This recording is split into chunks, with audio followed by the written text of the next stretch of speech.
All right. Well, welcome everybody. We're so excited that you are here today, whether you're live or you're watching a recording of this interview.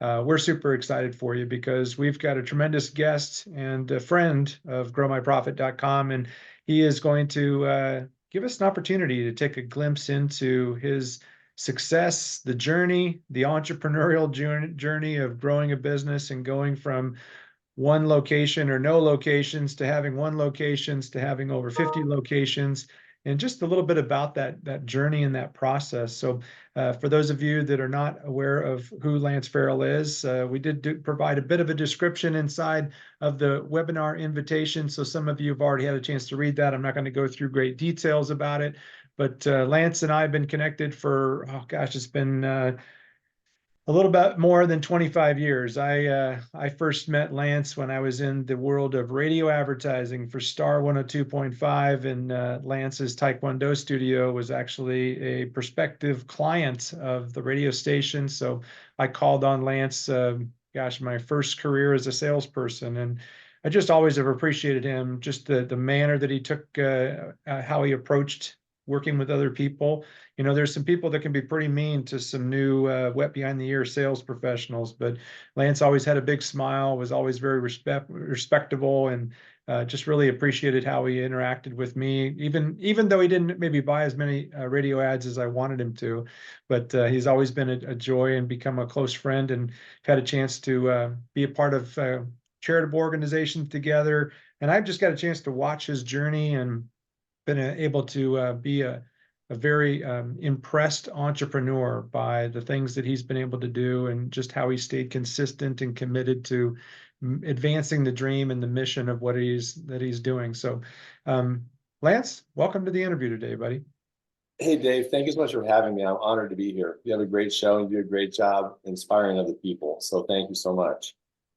Well, thanks, and I appreciate all the work that you're doing. I mean, we're going to get to some of the details of your business, but can you give everybody just a quick background of how you started off in your journey and Taekwondo and moving towards a Taekwondo studio, and then how that translated into a franchise with over 50 different locations, and kind of where you are today? Yeah, thanks, Dave. I grew up in a farm in Western Iowa and I didn't know what I was going to do. So I decided to go to Iowa State University, follow my sister's footsteps. And I remember my mom getting me registered up there and they said, ag education. I'm like, no way, not ag education, ag business. Man, I could never teach because I had a bad stutter and I didn't want to exasperate that. So I like, you know what, just anything but education. And so got the degree from Iowa State. But in the meantime, while I was up there, I studied martial arts. And the martial arts, in fact, gave me the confidence to help overcome that stutter to a point where I could actually talk to people, talk to one person, much less a group. And I remember I wrote on a piece of paper, somebody said, do what you fear most and you control fear. So I wrote that on a piece of paper, put it in my billfold. And it was funny because my biggest fear was talking. And so this gaining confidence in martial arts and really hitting that head on really helped me. But during my speech 211 sophomore level class, I finally took it as a senior at Iowa State and survived it and did okay. So just started building confidence and then going. And one of my friends says, hey, I'd love to learn martial arts. I know you're studying martial arts. He's in Preston, Iowa. He said, I would drive from Preston to Guthrie if you taught martial arts when you're back for the summer, after I had been up there for 3 years at Iowa State. So I said, okay, if you'll drive that far, I'll do it. So I started, had 10 students. My mom was one of them. And then Dave Kipp was the other one that I was driving from Preston. And then Todd Dorr, who had ended up being with our team for 30 years now. He was another one. So I really overcame that fear of speaking by teaching a little bit of martial arts, something that I knew. And that just helped me kind of propel into the next level. And kind of fast forward, I was teaching part-time, working the ag degree a little bit at the time, and then moved to Des Moines in 1989 and opened martial arts full-time and opened a fitness center at the same time. On the side, so I had 2 rooms. We had the weights over here, we had the martial arts over here, and kind of blended those two together for a while. And man, that was when Karate Kid had come out, and so all these kids want to study martial arts. And my dream was to go to the Olympics. So I wasn't trying to teach kids. I just wanted to have people my size to spar with when I moved to Des Moines, so I could practice training for the Olympics. And I'll never forget, one of the guys said, "Hey, I need to talk to you." And his son Tommy was doing class with us. Tommy Day. His dad Tim said, "I need to chat with you." I thought I was in trouble, so we met in my office, and I um, sat down with him. He said, "I got to tell you, your program has changed my son's life." And it's that time I had a paradigm shift, because I was thinking it was about sparring and kicking and punching. And I realized his son was very shy. He was good in school with grades, but he just didn't offer anything. And he was so introverted, his mom and dad were worried about it. And he says, "Your taekwondo program brought him out of his shell. He's a new person. He's got a new lease on life." And my paradigm shift was, okay, now I guess we're teaching more than just kicking and punching. We're teaching character development and how to gain confidence and discipline. And that was a big shift for me. And that really helped me understand what I should be doing and what direction we're going. So yeah, it opened, that was the original martial arts studio in the Plaza Lanes Bowling Center, which actually had a fire a few years ago and burnt down. That building's gone, but I opened 3 other locations. So I had 4 martial arts schools. And then in, 1998, we started doing fitness kickboxing, and then read a book, Body for Life, in 2000 by Bill Phillips, a bodybuilder book, and started our program of Farrell's Extreme Bodyshaping in 2001. And I think, some advice I would give people, we were always looking for something new to add to the martial arts. We were looking for the bow staff training or the nunchucks or something that was in our wheelhouse. And we found this Body for Life program and added that in. And I got to be careful, because when I do stuff, if I always had people wanting me to sell other stuff on the side, like, "Hey, sell these supplements or sell this program over here." And you got to be careful not to diversify. And I was tempted to do that several times, and have somebody call me back and say, "Look, you got to focus on this. Focus on the one thing that is your core competency, and not get too spread out." And that was really good advice, because I would tend to try and grab the next shiny new toy, right? Mm-hmm. But yeah, the body shaping really fit in with the martial arts, because it was part of it. The kickboxing was part of our martial arts program, so that seemed to make sense. But always be looking for that next opportunity, that next niche that is going to be out there, that people want, that someone else isn't filling. So I'm curious, did you actually go into market research, or was it just more organic, where you just started to see people becoming more interested? I mean, obviously the Body for Life program was massive, bestseller. There was a lot of energy around it, but was it actually something where you were looking to advance your program, to make it to be more widespread towards people that were beyond just doing Taekwondo, and that's where you started bringing in the kickboxing and fitness and cardiovascular programs? Yeah, exactly. I was in martial arts long enough and taught enough classes and enough people to learn that it's a very, very small niche, that less than 1% of any population is in martial arts in a community at any one time. It's a very small percent of people. And then I was thinking, wow, I wonder how many people want to get fit. That's a much larger number. So you expand your number. And I remember having another sales guy walk in, and I don't remember you being salesy at all. I just remember you just being a really nice guy when you came in. But another guy came in and was trying to sell me something, and we had pictures of our black belts up along the wall. And he said, "That's where you're going to make your money, right there, those people up there on the wall." And I thought, what does he mean? Well, yeah, if you delegate, you expand, you can grow much more quickly from the people that you train, as opposed to trying to do it all yourself. That was his point. And then when I thought about that, I'm like, yeah, it sounds good, but man, it takes 4 years to get a black belt, do the picture on the wall, and then those guys are successful doing their own thing. So that would have been really, really slow growth. I haven't seen a martial arts system really franchise very effectively yet. I'm sure somebody someday will figure it out, but I haven't seen it yet.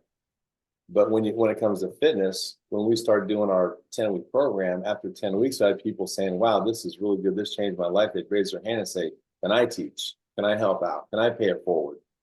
And so that was a really beautiful thing with our body shaping program, because we're creating instructors and leaders just out of simply doing the program.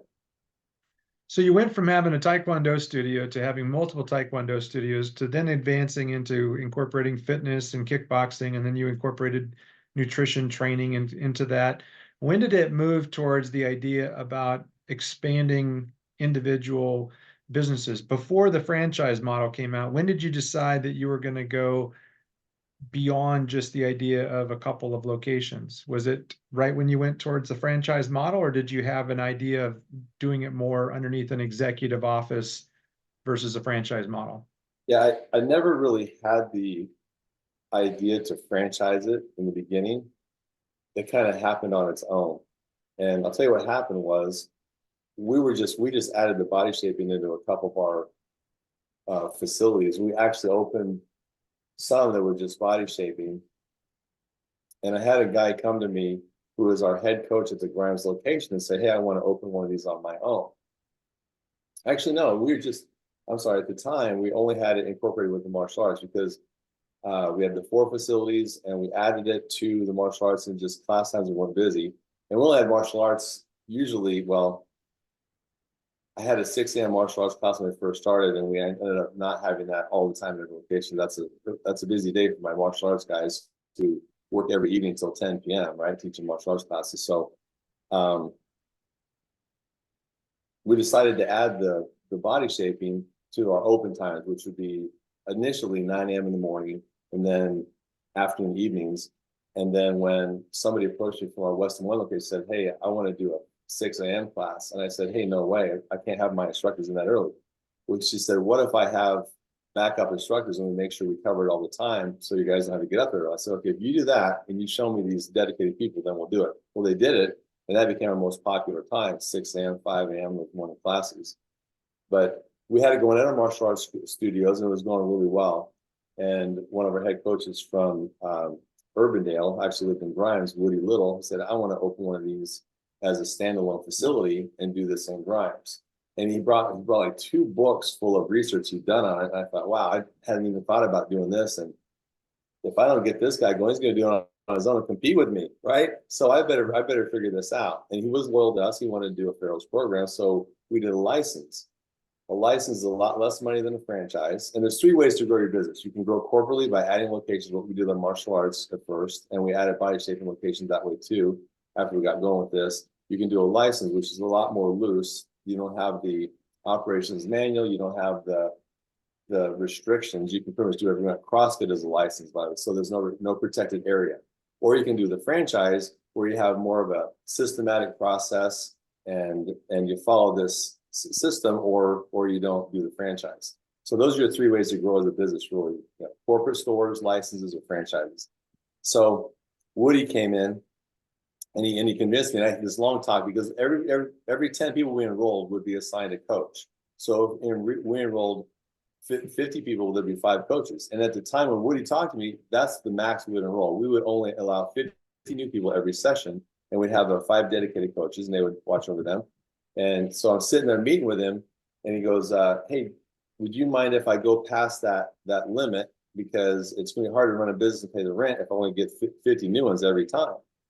And I remember giving this long speech to Woody about, well, okay, if you do, you're going to have 10 coach or a coach for every 10 people. Otherwise, I'm going to pull the rug out. You're not going to do this. So made it very clear. He ended up having like 120 or 30 in his first session. He had 12, 13 coaches, whatever he needed to cover it. And he really proved the model out by being the first guy to go out and do that. So very thankful for Woody still today. And then we sold about 7 licenses, and we sold outside Des Moines. So I had some guys wanted to open in Omaha and then some in Cedar Rapids, which is outside of our marketing area. And I thought, you know, if this works outside of our marketing area here, then we could probably make it a franchise. Because I think our system is better served to be a franchise as opposed to a license, because it's really important that they follow the process that we develop. And yeah, Omaha was successful. Cedar Rapids was off the charts successful. And that's when I realized, you know, we were doing local radio like you were selling. We were doing that as our main source for leads initially, and that was very effective for us. In fact, the guys in Cedar Rapids are still doing local radio. They're doing, of course, social media, but the radio is still been good for them. Yeah, and then it was, you know, it was tough.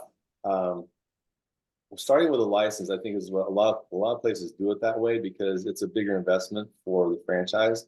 And I asked my CFO, Luke, I said, so what did we invest in that franchise? I don't remember. He said over $1 million we invested to get the franchise legal docs developed, which is a lot of money, you know. I probably today maybe wouldn't cost so much, I don't know, but we used DLA Piper out of Chicago. I wanted to make sure that we had the best attorneys possible for this. And my local attorney wanted to do it, but he had zero franchise experience. So I looked around, I asked a successful attorney, where are the best franchise attorneys? He said New York, Minneapolis, and Chicago. So I researched, I made a bunch of phone calls, asked them the same question. What would you guard against if you were doing what I'm doing, opening a franchise and expanding? And they all had the same common question: don't expand too fast. Don't get on the tips of your skis, which I thought was great advice. And you know, just it means grow with just cautiously, you know, make sure that you're dotting your I's and crossing your T's. So anyway, I interviewed all these attorneys, ended up with Rick Morey, who worked at DLA Piper in Chicago, and he was actually the Starbucks attorney, which was kind of wild, but just great experience. And I paid him more than any attorney out there. But they always say, find the best attorney, pay them as much, you'll have fewer headaches down the road. Find the best accountant, and you'll have fewer headaches. And find the best artist. Those are the three things you want to start with business, so you make fewer mistakes down the road and have to correct fewer things as you go. Yeah, And if I you think look back on it, because when you first started your martial arts studio, you actually had kind of a bad situation that you've recently shared, where one of your instructors left and took some of your students with you. So it must have been like a memory when you're going through this process and you're thinking about licenses. Did you ever fear the idea of somebody stealing your idea? And how did you overcome some of that fear to live by faith and to allow this business and people to take your idea and theirs ideas and thrive versus micromanaging it? But there must have been some sort of a motivation or mindset shift for you to allow the business to thrive versus staying in control of everything. You know, it's funny. I had that controlling mindset at first. Oh my gosh, we got to protect our operations manual. And so it's funny because I would send pages out, and back then it was all paper operation. So I send the pages out, send those pages back. We'll shred those. We'll send you new pages for certain parts of our stuff that we're trying to keep secret. And we would like not put the videos out so people wouldn't see what our classes look like. We're trying to protect everything. Now it's just so funny to think back on how I was trying to protect this, when in reality we live in abundance. There's plenty for everybody. And in fact, if people came up and tried to copy us, we've had several do it over the years, 23 years. You have people that imitate, and imitation is the best form of flattery. But over the years, like, yeah, I mean, if I would have just let go and just let people have whatever, then we'd have probably grown more rapidly. And competitors, like, there's knowing the process and actually taking it and actually using it. I mean, it takes a little work to actually have them do the process that we have. So I should have never been afraid of that. That was kind of silly when I think back on it, because like I said, there's abundance and there's enough people out there that if more people are doing what we're doing, then there's more healthy people. So you've impacted, thousands and thousands of lives, and you've obviously given some business owners the opportunity to take a franchise and live out their dream of being an entrepreneur and being a business owner. You went from a few locations to over 60. Anything you look back on now where you say, I wish I would have, or, if we would have done this, it could have been better, brighter, less risky? Anything that you would have changed about the journey? Yeah, just so your people know too, 380,000 people have gone through our program, and we've given away about $10 million, or I'm sorry, we've helped people lose 10 million pounds of body fat, given away $4.8 million of prize money over the 23 years. So it's kind of crazy the numbers we have. We're in several stores in 8 states, as you mentioned. But thinking back, we had a few partnerships that I got in with. So we had people looking at us a few years in with private equity, and they would kind of say, hey, we want to buy a percentage of business. We'll help you grow the franchise. And I had one guy that courted me for a long, long time. And he kept courting me, kept giving me free advice. And from the very beginning, when I first started talking to him, I thought he seems a little bit like too much about the money and not about helping people. And you got to pay attention to the money. It's like playing a football game. if all you're doing is looking at the scoreboard, you're going to get tackled, you're going to lose the game. But if you're focused on the game and you glance at the scoreboard once in a while, you'll be okay. Well, I wasn't looking at the scoreboard at all at first, so that's bad. You got to look at the money. This guy was totally focused on the money, in my opinion. So we partnered with them, sold 25% of the company to them, and then luckily my attorney had a 5-year buyout where for any reason at all I could buy my shares back. And actually in 4 years I approached him. I said, hey, this is not working. I want to buy my shares back. So I did. And it cost me more than it cost them to buy in, but I still got control of it back, and those guys went their own way. Nice. Well, when you are growing and you're going through the tragedies of COVID, and you're a business that counts on personal interaction, how did you guys respond to the challenges that came with COVID? I mean, it must have forced you to get really creative. Did you go online? Did you do virtual things? What was the thing that kind of carried you through? Yeah, if you would have asked me about COVID like a year after it was over or still lingering, I get this knot in my stomach because it was so painful at the time. Now when I look back at COVID, I think what a blessing it was for us to really learn who we were, who we are. And from the beginning, and I mean, we just had to, it was all hands on deck. So how do we serve these people that can't come through our doors? We used to come into class every single day. Our guys come to class 6 days a week. All of a sudden now they can't come in. And so right away, we just created some videos we put on YouTube that they could watch of our classes. We realized that wasn't enough. That wasn't good enough because we're not in the fitness business. We're in the relationship business. And so the videos weren't doing the relationship. So we got these Lenovo TVs that had cameras on them, and we set those up in the studios, and we did live Zoom classes for them. This is where Zoom started getting popular, right?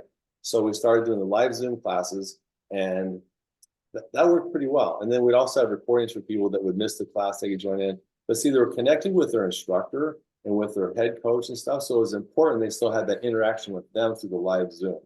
So that really saved us. If it wasn't for Zoom, we'd have really been hurt. 2 months into it, my CPA walks in the office and he sits down like, you're not going to believe this. I said, what? 2 months into being shut down, our attrition rate's the exact same as it was prior to COVID. We didn't lose anybody. And that was remarkable. But one of the other things we did, Dave, was because we're in the relationship business, I instead of having a monthly call with our franchisees and a weekly email, we started doing a daily email and a weekly call. And on that first call, I said, guys, look, they've shut us down. We can't do our classes, but we're in relationship business. So let's show people what that looks like. So I don't want you to text or email your members. I want you to call every single member personally and ask them how they're doing. That's it. Don't ask for anything. Don't give any advice. Just say, how are you doing? Let them talk. The ones that did that had incredible retention. We had a couple that ignored that advice and they lost a few people. Yeah, the more frequent the communication, the better the compliance to the processes and the protocols. And obviously having personal conversations is something that's becoming few and far between with the advancement of technology. And so learning how to balance high tech and high touch is, I'm sure, a journey for every business owner. But do you wonder, or do you ever think about the idea of attaching your name to the business? Would you have ever done it differently? Would you have ever just made it to be Extreme Body Shaping, or do you like the idea that it carries on your name and your legacy? The legacy name doesn't mean anything to me at all. To me, it's just about how we could have a name on something, a brand that could develop. And my whole goal was to just expose it to more people, to get out there as many people as I could. Once we saw the results happening, and we have Dave, so we keep stats on everything. So I told you how many pounds we lost or body fat and stuff, and how many people. The average person in our 10-week session, the average would lose 12 pounds. Some would gain a pound or two before we had the body fat machines, like we've done. The InBodies are a really nice machine to really dial in. So how much muscle did you gain? What's your body fat loss? That kind of thing. But the most pounds lost ever was 55 pounds. One person lost, or a couple of people have actually lost that over the years. But the average is 12. And in 10 weeks, some people think that's a lot of weight. For our guys, that's like an average. So some lose more, some lose less. But when we started seeing these results, actually from the very first 40 people we had in 2001, it was like a humbling thing. I was like, wow, this really worked well. and almost like it fell into my lap, you know, how the heck did this work so well? And I think the cool part about it is, and I've been out at Waukee for the past couple of months training a new head coach out there. And one of the things that kind of slips by sometimes is that coaching accountability. So we've had people they'll miss a class. They miss a class that day. Our coaches get a hold of them that day or the next day saying, "Hey, we missed you in class. Are you okay?" And that's one of the things that slips when you're not paying attention to it, because it's a little bit of work tracking people. You got to know who's coming in and stuff. And most of the CRM systems out there that they're really good at tracking money and collecting money and that, they don't pay attention to attendance at all. So we had to create our own on that, because that to us is the most important part. And you know, if somebody stops attending, eventually they're going to stop paying. So it's good for your business too if you really hold people accountable and help them get what they want. You know, Zig Ziglar said when he was alive, he said, "You can have anything in this world you want if you can just help enough other people get what they want." And that's so true. Well, I got a couple of questions around your team because I know you're very proud of your team, and that's a big part of your success. So, when you began to scale and you had to let go of certain responsibilities, or you had to hire people that were better than you at certain um, characteristics or certain skill sets, how did you go about assembling your team? I mean, what was the process? Did you have some help with that, or did you just start identifying, what kind of culture you wanted to create, and then you started hiring to the culture, or were you looking for skill sets? How did you go about assembling your high performance team? So when you talk about that, I think a manager is somebody who is good managing people, somebody that can locate talent, find talent. And I think I was very fortunate that I had my first Taekwondo student, Todd Doran, that first 10 people back in the day came and started working full time with me. And it was kind of like he was my yin and yang. You know, I'm the idea guy, sales guy, and he's the fuel behind it, the detail guy that would make things happen, or look at me and say, "What kind of crazy idea is that? You know, here's what Mhm. could go wrong with that idea." So I had Todd to balance me out. And then when it came to the other staff, you know, I would say I'm probably not the greatest manager. I'm more of a vision guy, and I'm more into sales and marketing. So that's not my area. So I would find people like Todd, and Todd did most of the hiring. He would find them and he would do that end of it. So he was kind of the back office guy, and he did good up front too. He became a really good leader when it comes to training coaches and workshop certification and stuff. But he was really kind of the fuel behind the vision. And I think it's hard to find all those traits in one person. You know, if you find somebody that can do all that, wow, you got somebody special. But I uh I just really relied on him quite a bit, a few other people that stepped up and did a lot of those things. But as the CEO, I think you also, even though you may hire somebody to do your marketing and sales, you still need to keep your thumb on the pulse or your finger on the pulse, because if you don't, those things can slide, and you know, sales solves most problems. If your sales are down, you can have issues, and your sales are up, usually you can make other things happen. Yeah. So do you guys have a business plan that you have taken the time to organize in writing, that you like have a 5-year vision, or do you work off of a 1-year vision, 10-year vision? How does it work for your business now? So we've really used a lot of different tools out there, but one of our favorite is Traction, using the VTO, the Vision Traction Organizer, and really setting those 10-year vision, 5-year vision, 1 year, and then the rocks, the quarterly rocks, and then the to-dos and all that. That's worked pretty well for us. And it doesn't really matter what tool you use, but you got to have a tool. You know, if you don't have your goals, you're spinning in circles. So it's important to set those and realistic ones, and that seemed to work pretty well for us. And if people aren't familiar, that's a really good book. They should read it. Yeah. Well, it seems like that not only with your background and your experience, but it seems like sales and marketing was something that you did really well with, and that was one of the reasons of why your business scaled. What marketing tip could you give to other entrepreneurs if they want to scale and grow their business? What's something that was really critical to generating more incoming clients and customers? So after we launched, we really relied a lot on that radio, and that worked well for us. But then things changed, right? In fact, back before that, when we did martial arts, we had TV ads going, and that worked good in some areas. But it wasn't just one thing. So people want to pay some money, do the radio, do the TV, do the social media. That's not going to do it, man. people want to buy from people they know and trust and like. So you got to get in front of people. You got to do as much networking as you possibly can. If you network with people and then you're doing the other stuff for marketing, you're gonna get new people in. But you just have to get out there and do it all. I mean, I have a list right now. I'm marketing for the summer session in Joaquin. I've got 34 things on this list, front and back, that I'm doing to market for Joaquin. And it's like simple stuff. I'm putting yard signs out in front of the business right before the session starts. Putting one of those little crazy wind things that's 20 foot tall that flies its arms around, you know. A Mother's Day special this month. We're doing Father's Day next month. We do 4th of July stuff. And the flying thing is going to be like an Uncle Sam. Putting sandwich boards out in front. Referrals are huge, man. So we've got a bike hanging up in the studio right now. And if they bring a friend in to talk to us, then they get a ticket in to win the bike. If the friend enrolls, they get 5 tickets to win the bike. If they put a yard sign in the yard, they get two tickets to win the bike. So you do all these things to generate referrals, and that works too. It's just, there's so much. I mean, like I said, 34 things on this list.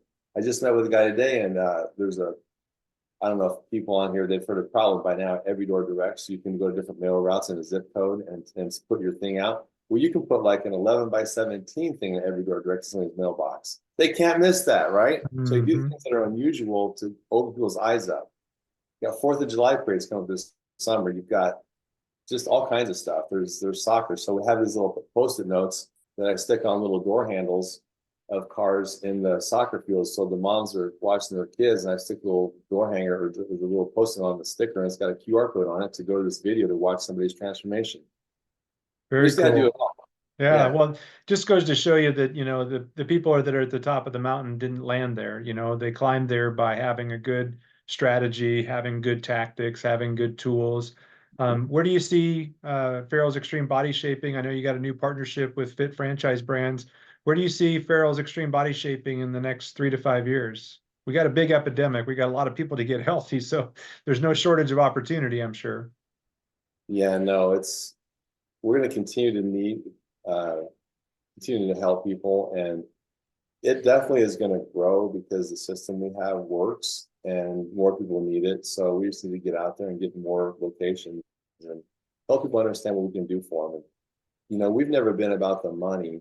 We've always been about helping people. And I think that's why we're still here after 22 years. There's been a lot, as my business coach says, a lot of fitness organizations in the graveyards. It's a big full place of places that didn't make it. Yeah. So, well, you've got a lot of different locations already that are on the map. I've just pulling it up real quick and showing people a little bit more of the density. Obviously, you've got some density here in the Midwest. But if people wanted to learn more about what it is that you do, how they can be involved, whether they're looking at it from a business perspective or looking at it from a personal perspective, best thing to do just to go to the website, extremebodyshaping.com, or is there another place you'd like to direct them to? no, that's good. They can go right there. Yeah. Good deal. Well, as you can see, there's a long list of different locations and places that you can get access to all of the things that Farrell's is providing. So I encourage you to go check out extremebodyshaping.com. Any final parting words of encouragement to aspiring business owners that want to, you know, experience some of the success that you had, Lance? You know, I would just say you got to be prepared to work hard. It takes a lot of hard work. You got to work hard and work smart, but at the same time, you're going to have struggles, and you don't want to give up when you have a struggle. Most people give up right before they're successful. So my advice is just to kind of muscle through those struggles, and you really don't have anything that will cause you to fail. You just have things you have to figure out, right? There's always going to be something you got to figure out. Just keep your head down and figure it out, and you will. Yeah. Well, you've shown some great perseverance and consistency and commitment to the brand and to also the mission of helping other people to achieve better health and live life at a level 10. So thanks for your leadership. Thanks for all you do. And thanks for your friendship, brother. I appreciate you spending some time with me today. Thanks, Dave. I appreciate you.